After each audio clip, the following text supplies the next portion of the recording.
చంద్రబాబు నాయుడు గారి ప్రభుత్వం భూమితో చేస్తున్న వ్యాపారమే అమరావతి అనే ఒక ప్రాజెక్టు. భూమితో వ్యాపారం అంటే దాన్నే రియల్ ఎస్టేట్ అంటారు. అందులో ఏం అనుమానం అక్కర్లేదు కదా. సో ఇది అమరావతి అనేది వేల ఎకరాల్లో వేస్తున్నటువంటి ఒక వెంచర్. అందులో వీళ్ళు మొదట ప్రభుత్వం ఘనంగా ఏ రియల్ ఎస్టేట్ వెంచర్ అయితే వేసిందో హ్యాపీ నెస్ట్ పేరుతో ఆ రియల్ ఎస్టేట్ వెంచర్లో ఇప్పటి వరకు వచ్చిన నష్టం 315 కోట్లు అని, ఆ నష్టాన్నే ప్రభుత్వమే భరించబోతుంది అని మంత్రి నారాయణ గారు సెలవిచ్చారనుకుంటూ ఈరోజు ఒక పత్రిక నీట్గా ఒక కథనాన్ని రాసుకుంటూ వచ్చింది. హ్యాపీనెస్ట్ 315 కోట్లు లాస్ట్, ప్రభుత్వమే భరిస్తుందని స్పష్టం చేసిన మంత్రి నారాయణ, ప్రభుత్వమే భరిస్తుందని స్పష్టం చేసినటువంటి మంత్రి నారాయణ, రాజధానిలో ప్రభుత్వ తొలి రియల్ ఎస్టేట్ వెంచర్ లోగుట్టు, 1200 మంది ఎన్ఆర్ఐలు బడా బాబుల మేలుకు ప్రభుత్వం కృషి, చదరపడుగు 3,492 రూపాయల చొప్పున 2018లో ఫ్లాట్లను విక్రయించిన సిఆర్డీఏ, 1200 ఫ్లాట్ల విక్రయం ద్వారా సిఆర్డీఏకు వచ్చింది 751 కోట్లు. అప్పట్లో నిర్మాణ పనులు 658 కోట్లతో అప్పగింత, తద్వారా 93 కోట్లు లాభం వచ్చిందని నాడు గొప్పలు. ఇప్పుడు ఆ పనులను 1009 కోట్లకు అప్పగించిన ప్రభుత్వం నిర్మాణ భారం తడిసి మోపెడు. ఇప్పటికే 315 కోట్ల నష్టం, ఆ నష్టాన్ని ప్రభుత్వమే భరిస్తుంది అని చెప్పినటువంటి నారాయణ ఆట ఇది. అంటే అమరావతిలో మొదటి రియల్ ఎస్టేట్ వెంచర్ హ్యాపీనెస్ట్ పేరున ప్రభుత్వానికి వచ్చినటువంటి నష్టం 315 కోట్లట. మొత్తం అమరావతి ఎట్లుంటుందో నాకు తెలియదు. వీళ్ళు రాసుకుంటూ వచ్చింది యథావిధిగా చూడండి. రాజధాని అమరావతిలో చంద్రబాబు ప్రభుత్వం చేపట్టిన తొలి రియల్ ఎస్టేట్ వెంచర్ హ్యాపీనెస్ట్ ప్రాజెక్టులో ప్రభుత్వానికి ఆదాయం రాకపోగా ఖజానాకు ఇప్పటికే 315 కోట్ల నష్టం వాటిల్లింది. నిర్మాణ సమయంలో ధరల సర్దుబాటు, డిజైన్ల మార్పు తదితరాల వల్ల నిర్మాణ వ్యయం మరింతగా పెరగడం, తద్వారా మరింత నష్టం తథ్యమని అధికార వర్గాలు, బిల్డర్లు స్పష్టం చేస్తున్నారు. ఆ భారాన్ని ఆ ప్రాజెక్టులో ఫ్లాట్లు కొన్న 1200 మందిపై మోపబోమని, రాష్ట్ర ప్రభుత్వమే భరిస్తుందని పురపాలక పట్టణాభివృద్ధి శాఖ మంత్రి పి నారాయణ ఇప్పటికే సెలవిచ్చారు. కాబట్టి 1200 మంది ఎన్ఆర్ఐలు బడాబాబుల ప్లాట్ల కోసం రాష్ట్ర ప్రజలపై ఇప్పటికే 315 కోట్ల భారం మోపారన్నది స్పష్టమవుతూ ఉంది.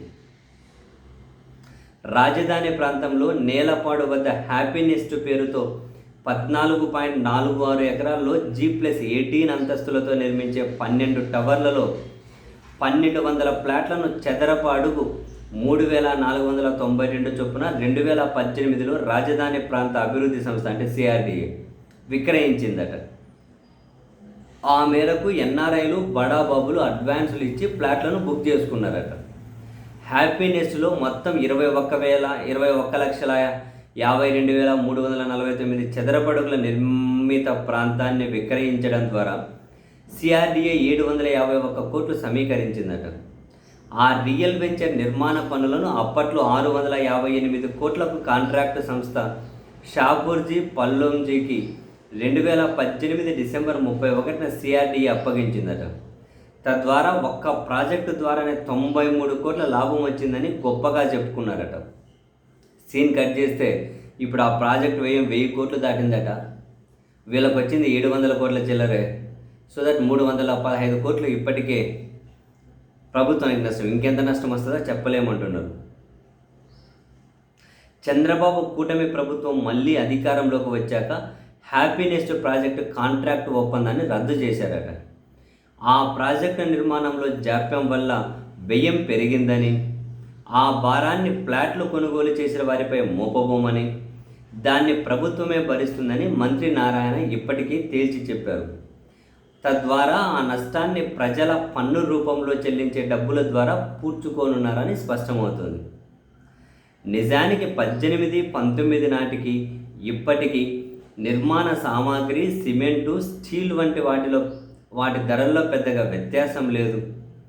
ఇప్పుడు ప్రభుత్వం చెబుతున్న దాని ప్రకారం ఇసుక కూడా ఉచితమే.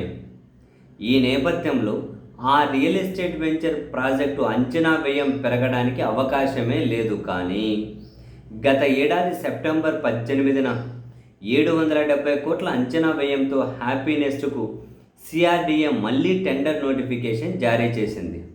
అంటే అంచనా వ్యయాన్ని 112 కోట్లు పెంచేసినట్టు స్పష్టమవుతోంది.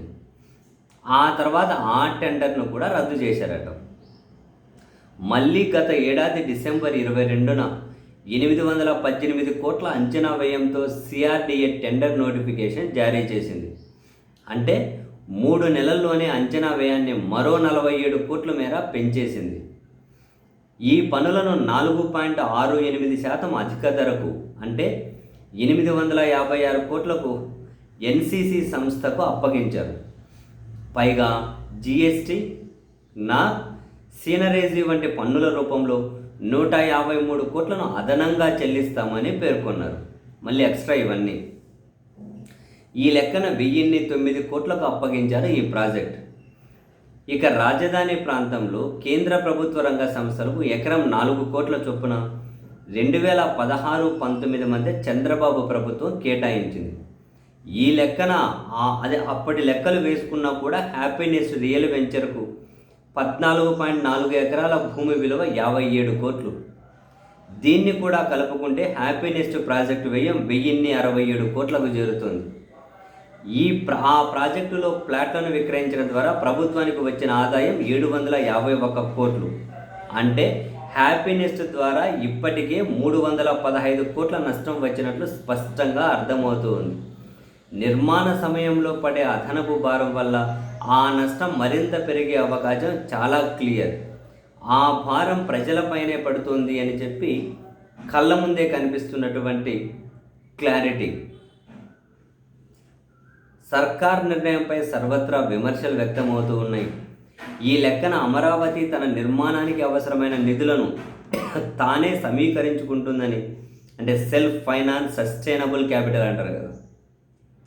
సీఎం చంద్రబాబు నుంచి మంత్రుల వరకు చెబుతున్నదంతా సెల్ఫ్ డబ్బా, పచ్చి అబద్ధాలేనన్నది హ్యాపీనెస్తో తేలిపోయిందని రియల్టర్లు, బిల్డర్లు, విశ్లేషకులు తేల్చి చెబుతున్నారు. లేకుంటే వెరీ క్లియర్ కదా. 750 కోట్లు వచ్చిందట హ్యాపీనెస్ ప్రాజెక్ట్ ఆ ప్లాట్లు అమ్మడం ద్వారా. ఇప్పటికి 1067 కోట్ల స్థలం వాల్యూ నుంచి మొదలెట్టాలి కదా. స్థలం వాల్యూ నుంచి మొదలెట్టాలి. వీళ్ళు కాంట్రాక్ట్ పిలిచిండేదే 856 కోట్ల కాంట్రాక్ట్ ఇచ్చిండేదే. దీనికి అదనంగా జిఎస్టీ, సీనరీ ఒక 153 కోట్లు ఇస్తామన్నారు. కళ్ళ ముందు ఇంత క్లియర్ ఉంది కదా.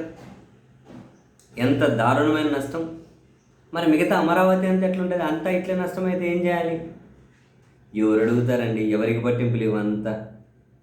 ఎవరికి పట్టింపులు కావాలి? ఆ 3 ఛానళ్ళు, పేపర్లో కూర్చున్న కొందరు జూనియర్ ఆర్టిస్టులు వస్తారు.